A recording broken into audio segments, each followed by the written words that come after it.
प्रणाम। प्रणाम बेटा प्रणाम। किस तरह तुझे ना पर करो छुते हमार करो ना छुते गुरुजी भूल गए हैं। हम एक घंटा पर बैठ जाओ जो चल बैठ रे।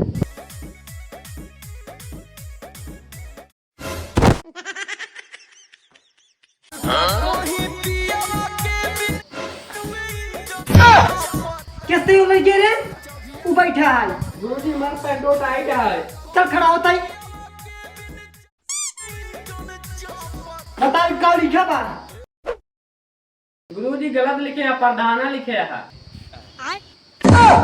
वो तो सारे हम चेक करके आते लिखे रे। एक साल की छुट्टी रहती भूल तो नहीं गए। चल ठीक है बैठ बैठ।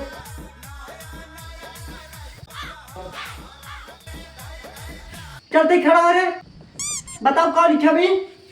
हमरे ना या गुरुजी। तोरे ना जावत तब भी हमरे कोचिंग में आए तोरे आवे लगे देखा उ जात होकरे आवत था। ठीक है।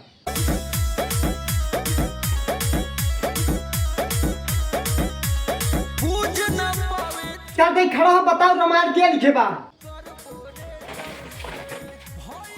चलो